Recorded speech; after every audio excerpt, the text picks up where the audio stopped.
Hey guys, welcome back to your Lake Fork Guide. Got another episode of the Guides Network, and this, as you can't tell by who's sitting to my right, this is going to be a special one, folks. This is Mr. Bill Wilcox from Honey Hole All Outdoors. Bill, how you doing? Good. Man, thank you so much. I enjoyed fishing with you. Man, it was a great time fishing today, and now we're going to get to sit down and try to give some hopefully helpful tips and tricks and things that we do on the Guides Network. We like to go super in depth, more so than you'll find just about anywhere else in the world of bass fishing, and do what we can to help you guys catch more and bigger fish.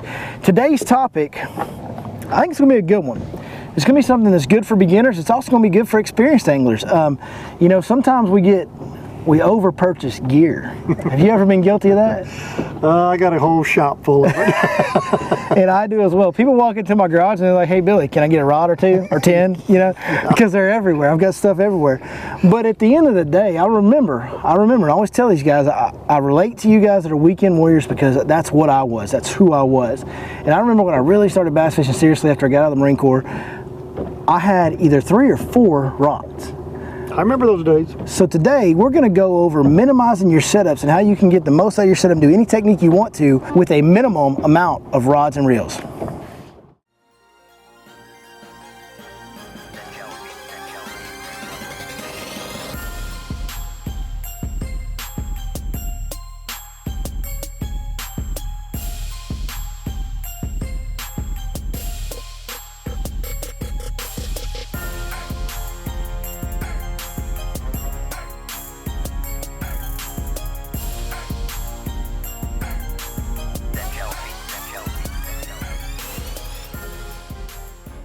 So minimizing. So let's just take it from the very beginning, Bill. If we had one rod, let's say you're 19 again, and you're going to go fish a pond, and you don't want to carry 3 rods around the pond. You just want to carry one rod that can do as many different techniques and be as effective at those techniques as possible. What rod are you going to start with? I'm going to throw a 6-foot medium heavy rod. You know, it's a 6 foot? 6 foot, yeah. Whoa. Old school. Well, I've got, you know, and when I was 19, we had pistol grip rods. Yeah, so yeah. A 6-foot rod was a long rod. You said when I was 19. I did. We didn't have these rods back when I was 19. We had pistol grip. Yes, sir. But now, a 6 foot or 6'6", medium heavy. Okay. That's light enough to be able to throw, you know, a lighter bait, a smaller spinner bait or chatterbait, right. Or top water. But it's also got enough backbone that if you're worm fishing, Carolina, Texas rig, or Senko fishing, you can set the hook and get that hook through the plastic into the fish's mouth. Absolutely. So, you know, you tell me to get one rod. Well, that's the one rod. That's your one rod. Right, you know. Well, and I'm really similar. Mine's a little bit longer, but I think, guys, if you're a little bit shorter guy, don't necessarily take the exact lengths to heart. Ronnie Kelly is a shorter guy. He fishes with shorter rods than I do. I tend to fish with a little bit longer rods. I'm a little bit taller guy. I'm a long-armed guy. I actually go with a 7-foot medium heavy. This particular one is 7.1 medium heavy, but if I had to pick one to start with, right now today, this would be the 6th Century Series 7.1 medium heavy is the one that I would pick because, like you said, as you can see, I've got my wacky worm rigged on there. Like I can throw the wacky worm on it, sure, but I could throw a Texas rig or Carolina rig and be able to drive that hook home 99% of the time. Correct. Yeah. And luckily, we don't have to do that. Luckily, we don't have to. You know, if you're just starting out, yep, there's a lot of good quality rods like that you can just, yes, you know. And when you first start out, if you're just first starting out, don't go down and buy 6, 8, 10 rods.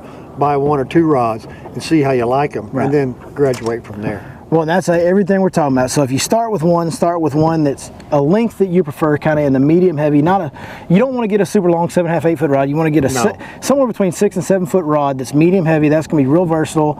As far as a reel, what's a versatile reel to you? What do you think? Well, personally I use all Lew's reels. I do too. And I use 8-to-1 retrieve. Yeah. Now you'll hear a lot of guys talk about reels. You know, deep diving crankbait, they want a 6-to-1 or 5-to-1. Me personally, all my reels are 8-to-1, and then if I'm throwing a big deep diving crankbait, one of these crankbaits that we're used today even, that gets down to that 20-25 foot, well, you can't crank that reel that rod and that reel real fast to get that bait down there. Yeah. It's not going to run right. So my philosophy is, even though I'm using an 8-to-1 reel, slow down.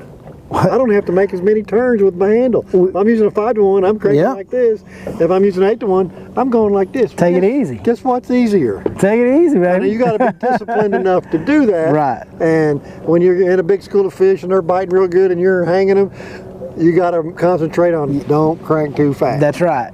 And you know, it's ironic, you know, we talked about this a little bit earlier while we were fishing today. It's ironic because I was throwing a deep crankbait and I was like, you're going to think this is weird, but I'm throwing an 8-to-1 reel on this crankbait. And because most people look at me like I'm stupid when I tell them that, but I said that's exactly what I do. And it makes sense because here's the deal. I use all high speed. I've really gone nowadays where I use all high 7-to-1, 8-to-1 type gear ratio reels. And the reason is, I can slow down. I can slow down as much as I need to, but I can only turn it so fast. Exactly. And when a fish runs right at me or I need to pick up some slack to set a hook, I need that extra speed. So I prefer all high speed reels as well. I would buy, I think the Lew's Tournament MB is like $130 and it's a really top end reel.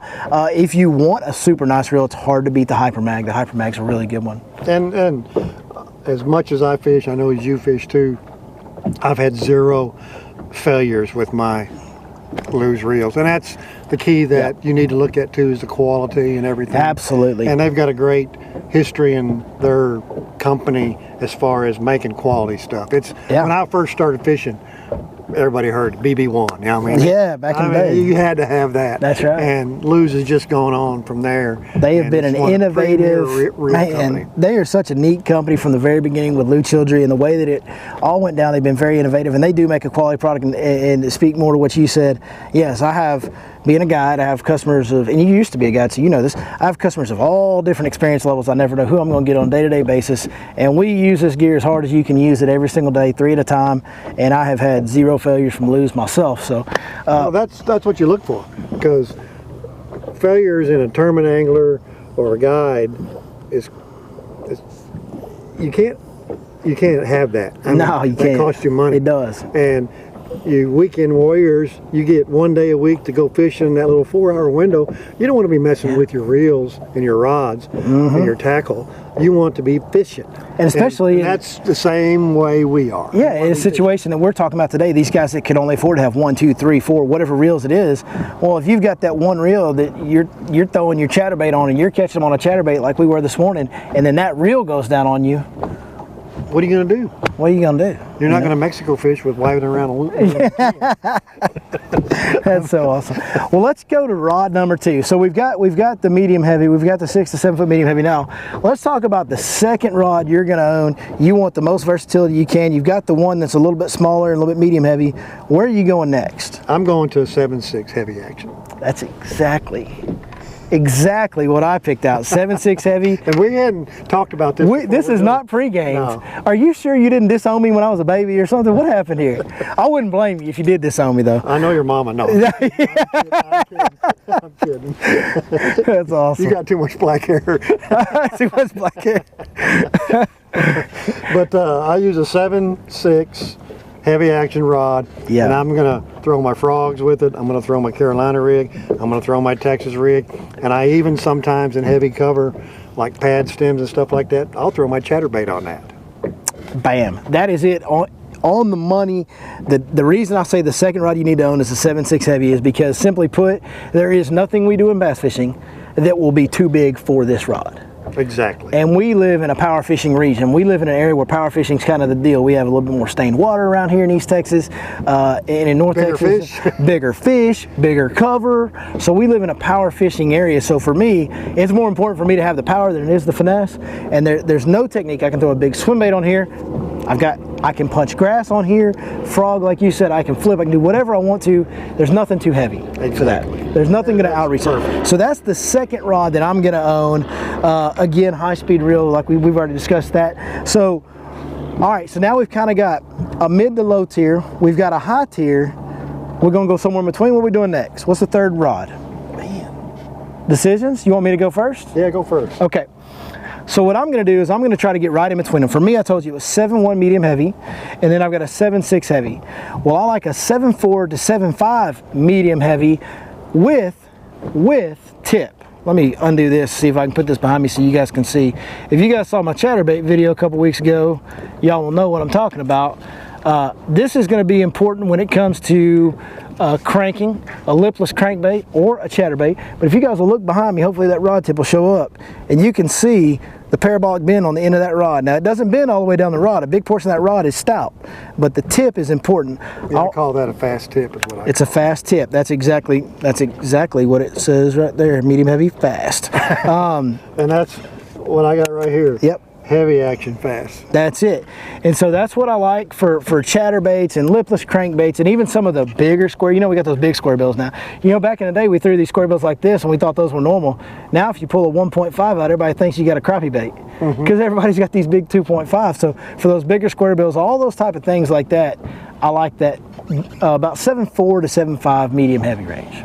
And see, I would probably, I was thinking about this while you were talking, and that's great information, but I'm going to go with a 6 foot medium. You're going to go with Strictly lighter, right. lighter one that I like to throw like a little popper, like a Popar, a Yellow Magic, work a Fluke or something like that. Right. And I'll still have the medium heavy for the chatterbaits and stuff. Yep, you do. I'll still have the heavy action for the worm Big fishing, stuff, yep. frogs, swim baits, but a medium action where I can throw a small crankbait or a small popper or something like that, because that's the way I fish all the time, so that would be more appropriate for me. Well, and I think that is honestly the better way to do it. I think that is the more sound way to do it. A little bit of this is the deal with me is I don't hardly ever go lighter than that 7.1 medium heavy. Well, you're fishing fork all the time too, and that makes a difference. I'm fishing lakes like Athens or you know, Whitney or Awesome Kingdom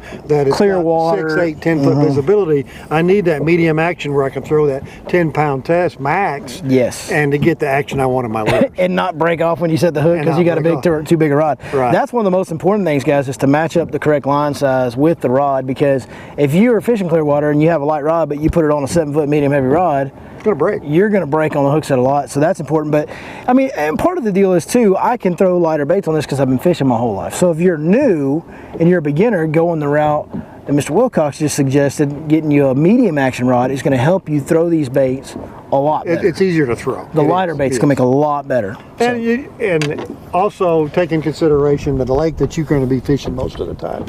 That's right. And if it's clear water, or if you're fishing fork, or you're fishing Lake of the Pines all the time, well, you don't want no light stuff. If you live Longview and East, you want heavy stuff. You want heavy stuff. That's right. Because all that water's dirty. That's good information there, boy. That's really good information. Appreciate it. Absolutely, man. Hey, there's a starting point for you guys. Now, I'll throw a little quick one in here. My fourth rod would have been a 6.5 foot medium, something medium, 6'10" medium. And then mine would be the medium heavy.